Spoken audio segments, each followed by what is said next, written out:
I wish I'd known about this little red candy that could have cleared out my mom's constipation and kept her out of the hospital. My mom was getting more gassy and bloated by the day, and the more fiber she ate, the worse it got. And after a week of laxatives and castor oil, she was in so much pain, I didn't think she was gonna make it. So I got her another appointment with a doctor. We waited 30 minutes for him to press on her bloated belly, ask a few questions, and tell us the same thing we'd heard 1,000 times before. Oh, make sure she's drinking lots of water, taking laxatives, increasing her fiber. If she's in a lot of pain, you can give her some prune juice. And when I told him we'd already done that for weeks, he told us the same thing every other doctor told us. There's nothing else we can do, just keep giving her water, fiber, laxatives. She'll have a bowel movement soon. But guess what? That bowel movement never came. I felt like my mom was just another number in the medical system. No one seemed to care how much pain she was in, and no one seemed interested in helping. The solution was always fiber, water, laxatives. And when I got too pushy, the doctors would start saying the pain was all in her head. I was furious, but my mom had absolute faith in these doctors. She believed they had her best interests in mind. She was convinced that after enough tests, the doctors would finally be able to figure out what was wrong. But her tests always came back as normal. Yet her excruciating levels of pain were anything but normal. I wanted to call out all these so-called doctors and specialists. I wanted to scream, this isn't right, it's not all in her head, and she's been following your stupid elimination diets for weeks. She's eating fiber, taking the laxatives, and she's just getting worse and worse, and no one's doing a damn thing about it. But I didn't. I just bit my tongue as my mom kept telling herself the doctors knew what they were doing.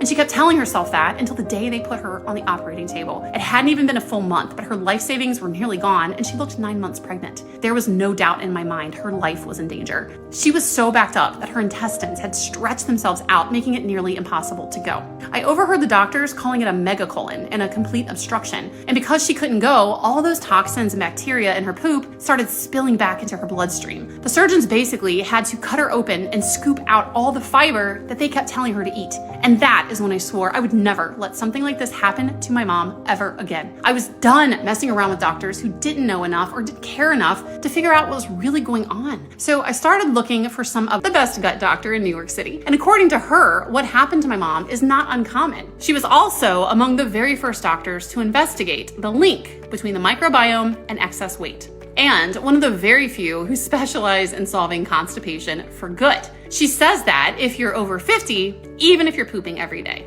you could have up to 20 pounds of stuck poop lining the walls of your colon right now. And if you're pooping less than once a day, well, guess what?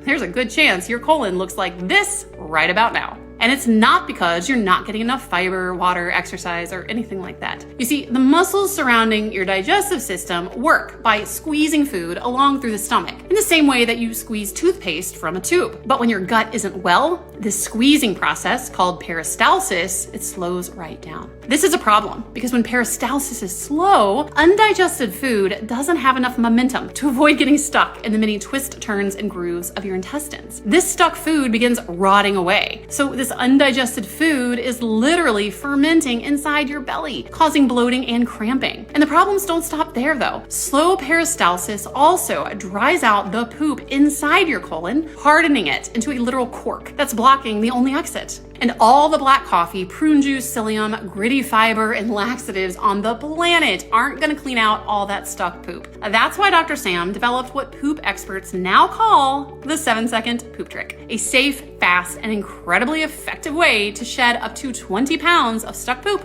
without cramping, squeezing, or any urgent mad dashes for the bathroom. And she just recorded a very brief presentation explaining exactly how this 7-second morning ritual can give you a safe, comfortable, and beyond satisfying poop every single morning from now on. So if you're feeling backed up, if you're feeling bloated and constipated, tap the button below and she